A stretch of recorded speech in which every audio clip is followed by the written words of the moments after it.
Hello guys, welcome to philosophical study. सबसे पहले आप सभी का बहुत बहुत थैंक यू हमारे साथ जुड़ने के लिए। उम्मीद करता हूँ आप सभी बहुत अच्छे हैं और आपका प्रिपरेशन बहुत अच्छे तरीके से चल रहे होंगे। तो friends, West Bengal state exam 2020 को डिस्कस करते हुए ये हमारा सेशन 2 है और इस सेशन में हम लोग बाकी जो क्वेश्चंस रह गए थे उसको डिस्कस करूँगा। तो सेशन के एंड तक जुड़े रहे और फीडबैक देकर जाइए। और एक छोटा सा रिक्वेस्ट है, अगर आप लोगों ने अभी तक चैनल को सब्सक्राइब नहीं किया है तो अभी चैनल को सब्सक्राइब करके ऑल नोटिफिकेशन को ऑन कर लीजिए, ताकि जब भी हम कोई भी वीडियो डालेंगे आपको सबसे पहले नोटिफिकेशन मिल जाए और आपका प्रिपरेशन बहुत अच्छे तरीके से चलते रहे। तो चलिए सेशन को स्टार्ट करते हैं। तो फर्स्ट क्वेश्चन आपके सामने स्क्रीन पे ये रहा। What does the other mean in Levinas philosophy of other.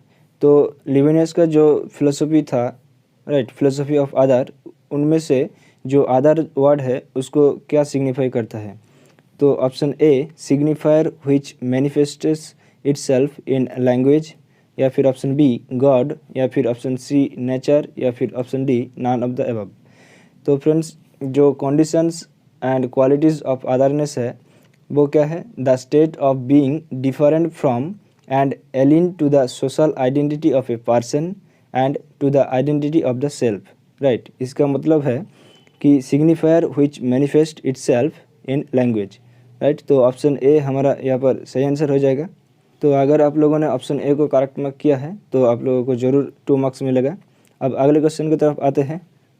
तो फ्रेंड्स, ये एक मैच लिस्ट पूछा गया है। तो लिस्ट 1 में है problem of evil, theory of ideas, analogical prediction और ऑन्टोलॉजिकल आर्गूमेंट, राइट।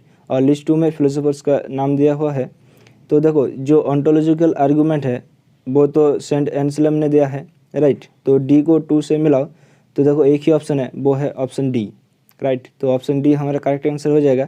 अब देखो, थ्योरी ऑफ आइडियाज़ ये तो प्लेटो ने दिया है, राइट। तो बी को 4 से भी मिला सकते थे, राइट। अब देखो, प्रॉब्लम ऑफ इविल ये किसने दिया है? ये सेंट ऑगस्टिन ने दिया है, राइट। और एनालॉजिकल प्रेडिक्शन ये कौन सा हो जाएगा? ये थॉमस एक्विनस हो जाएगा। अब नेक्स्ट क्वेश्चन। तो फ्रेंड्स, ये पर भी एक मैच लिस्ट पूछा गया है। तो लिस्ट 1 में है हिंदुइज्म, क्रिश्चियनिटी, बुद्धिज़्म और ट्राइबल रिलीजन, राइट। और लिस्ट 2 में local beliefs, testament, Bhagavad Gita और निकायोस। तो देखो, जो क्रिश्चियनिटी है वो तो टेस्टामेंट में पाए जाते हैं, राइट, ओल्ड टेस्टामेंट। तो बी को 2 से मिलाओ तो देखो यहाँ पर 3 ऑप्शन है, ए, सी और डी, राइट। अब देखो, जो बुद्धिज़्म है वो लोग तो निकाय के बारे में बताए हैं। तो सी को 4 से मिलाओ तो देखो एक ही ऑप्शन है, वो है ऑप्शन सी, राइट। तो ऑप्शन सी हमारा करेक्ट आंसर हो जाएगा। अब देखो, जो ट्राइबल रिलीजन है वो तो लोकल बिलीफ्स के द्वारा ही होता है, राइट। तो डी को 1, राइट। और जो हिंदुइज्म है वो भगवद गीता में हो जाएगा, राइट। अब next question. Women is not born but made is the statement made by. महिलाएं जन्म नहीं लेते, उनको बनाया जाता है। ये स्टेटमेंट किसके द्वारा दिया गया है? तो ऑप्शन ए मेरी वुllstonecraft, ऑप्शन बी इमा गोल्डमैन, या फिर ऑप्शन सी सुमन दी बोवियर, या फिर ऑप्शन डी लूसी इरीगेरी। तो फ्रेंड्स, ये एक स्टैटिक क्वेश्चन है और इस क्वेश्चन का जो सही आंसर होगा वो है ऑप्शन सी सुमन दी बोवियर, राइट। और इनका एक बुक है, फेमस बुक, वो कौन सा है? द सेकंड सेक्स, ये भी याद रखो। अब अगले क्वेश्चन की तरफ आते हैं। तो फ्रेंड्स, यहाँ पर भी एक मैच लिस्ट दिया हुआ है। तो देखो, बायोसेंट्रिज्म, इकोसेंट्रिज्म, एनिमल राइट्स और एनिमल वेलफेयर, राइट। और लिस्ट 2 में है Aldo Leopold, Paul Taylor, Peter Singer और टॉम रिगन। तो फ्रेंड्स, बायोसेंट्रिज्म ये किसने दिया है? ये ऑल्डो लियोपोल्ड ने दिया है, राइट। तो ए को 1 से मिलाओ तो देखो एक ही ऑप्शन है, वो है ऑप्शन ए, राइट। अब देखो, इकोसेंट्रिज्म ये पॉल टेलर हो जाएगा और एनिमल राइट्स ये टॉम रिगन हो जाएगा, राइट। और एनिमल वेलफेयर ये पीटर सिंगर हो जाएगा। इस क्वेश्चन को हम लोगों ने पहले भी डिस्कस कर चुके हैं, राइट, जब हम लोग नेट की तैयारी कर रहे थे। अब अगले क्वेश्चन की तरफ आते हैं। तो फ्रेंड्स, यहाँ पर भी एक मैच लिस्ट पूछा गया है। तो लिस्ट 1 में है Richard Rorty, Emmanuel Levinas, William James और जॉन ड्यूई। और लिस्ट 2 में concept of truth, critique of representationalism, ethics as first philosophy और वेराइटीज रिलीजियस एक्सपीरियंस। तो फ्रेंड्स रिचर्ड रॉटरी ने लिखा था क्रिटिक ऑफ रिप्रेजेंटेशनलिज्म, राइट। तो ए को 2 से मिलाओ तो देखो यहाँ पर 3 ऑप्शन है, ए, बी और डी, राइट। अब देखो जो इमानुएल लेविनियस है वो तो ethics as a first philosophy लिखा था, राइट। तो बी को 3 से, तो देखो यहाँ पर 2 ऑप्शन है, बी और डी, राइट। अब विलियम जेम्स ये कौन सा लिखा था, ये varieties of religious experience, right. तो सी को 4 से मिलाओ तो देखो एक ही ऑप्शन है, वो है ऑप्शन बी, राइट। तो ऑप्शन बी हमारा करेक्ट आंसर हो जाएगा। अब बचा कौन, जॉन ड्यूई। जॉन ड्यूई ने कौन सा ग्रंथ लिखा है, कॉन्सेप्ट ऑफ ट्रूथ। तो फ्रेंड्स यहाँ पर भी एक मैच पूछा गया है। तो लिस्ट 1 में है परसेप्शन, इन्फरेंस, कंपैरिजन और टेस्टिमोनी, राइट। और लिस्ट 2 में है वृद्ध व्यवहार, सादृश्य, परामर्श और सन्निकर्ष, राइट। तो जो परसेप्शन है मीन्स प्रत्यक्ष, वो तो सन्निकर्ष होगा, राइट। तो ए को 4 से मिलाओ तो देखो ये तो सारी के सारी है। अब देखो बी, इन्फरेंस। इन्फरेंस ये तो परामर्श से रिलेटेड होगा, राइट। तो बी को 3 से, तो देखो यहाँ पर 2 ऑप्शन है, ए और सी, राइट। आप देखो कंपैरिजन, कंपैरिजन मीन्स सादृश्य, राइट। तो देखो सी को 2 से मिलाओ। अब ए और सी के बीच, तो देखो ऑप्शन ए हमारा करेक्ट आंसर हो जाएगा। और जो टेस्टिमोनी है वो तो वृद्ध व्यवहार हो जाएगा, राइट। तो डी 1, तो ऑप्शन ए हमारा करेक्ट आंसर है। अब अगले क्वेश्चन की तरफ आते हैं। खेतीवाद according to Indian philosophy means, तो खेतीवाद भारतीय दर्शन के अकॉर्डिंग क्या है। तो option A theory of error, option B theory of truth, option C theory of knowledge या फिर option D none of the above.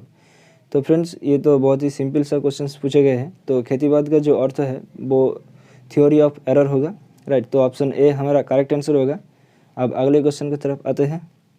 What is the probability of getting 12 when rolling 2 dice. तो जब हम दोनों dice को rolling करेंगे तो 12 पाना की संभावना कितना है। तो ऑप्शन ए 1/12 या फिर ऑप्शन बी 1/36 या फिर ऑप्शन सी 1/8 या फिर ऑप्शन डी 1/16। तो फ्रेंड्स इस क्वेश्चन का जो सही आंसर होगा वो है ऑप्शन बी 1/36। इस क्वेश्चन में हमें भी थोड़ा सा कन्फ्यूज़न है, तो इसको एक बार गूगल में चेक कर लेना, ठीक है। अब यहाँ पर देखो एक स्क्रीनशॉट में यहाँ पर शेयर करता हूँ। तो देखो यहाँ पर 1/36 ही बोला है ना, फिर भी इसको एक बार चेक कर लेना, ठीक है। William James, C Spears and John Dewey are supporters of which philosophical doctrine. तो विलियम जेम्स, सी स्पियर्स और जॉन ड्यूई ये निम्नलिखित में से फिलोसफी का जो डॉक्ट्रिन है मीन्स तत्व है, तो इनमें से कौन को ये समर्थन करता है। तो option A representationalism, option B positivism, option C pragmatism या फिर ऑप्शन डी एम्पिरिसिज्म। तो friends William James, C Spears और John Dewey are supporters of pragmatist philosophical doctrine, right. तो ऑप्शन सी प्रैग्मेटिज्म ये हमारा करेक्ट आंसर होगा। अब next question की तरफ आते हैं। An argument is valid when, तो एक युक्ति कब वैध होगा। तो option A its premises are true, its conclusion is false, one of the premises is false, the premises and true and conclusion is false. तो फ्रेंड्स एक आर्ग्यूमेंट तभी वैलिड होगा जब उसका प्रीमाइसेस ट्रू है और कंक्लूजन भी ट्रू होगा, राइट। तो यहाँ पर देखो ऐसा कोई भी स्टेटमेंट नहीं है कि जहाँ पर कंक्लूजन ट्रू होगा ये बात कहा है, राइट। तो ऑप्शन ए ये अप्रोप्रिएट ऑप्शन होगा। तो इट्स प्रीमाइसेस आर ट्रू होगा, राइट। तो ऑप्शन ए हमारा करेक्ट आंसर होगा। अब अगले क्वेश्चन की तरफ आते हैं। Every entity has infinite numbers of properties means अनंत धर्मात्मक वस्तु is the view advocated by. तो सभी एंटिटीज़ में असंख्य प्रॉपर्टीज़ है, ये किसने कहा है मीन्स अनंत धर्मात्मक वस्तु। Option A Jain, option B Charvaka, option C Nyaya Vaisheshika या फिर ऑप्शन डी सांख्य।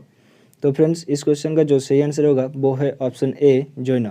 तो जैन दार्शनिक ने ही कहा है कि जब वस्तु को डिफाइन किया है तब उन लोगों ने कहा है कि अनंत धर्मात्मक वस्तु, राइट।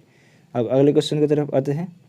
अभिकृत परिणामवाद is the view held by, तो अभिकृत परिणामवाद ये जो थ्योरी है इसका समर्थक किसने किया है? तो ऑप्शन ए शुद्धाद्वैतवादी, ऑप्शन बी अद्वैतिंस, या फिर ऑप्शन सी द्वैतिंस, या फिर ऑप्शन डी मीमांसकस। तो फ्रेंड्स इस क्वेश्चन का जो सही आंसर है वो है ऑप्शन ए शुद्धाद्वैतवादिंस, राइट। और इनको सब्सक्राइब किसने किया है? ये वल्लभाचार्य ने सब्सक्राइब किया है, राइट। अब अगले क्वेश्चन की तरफ आते हैं।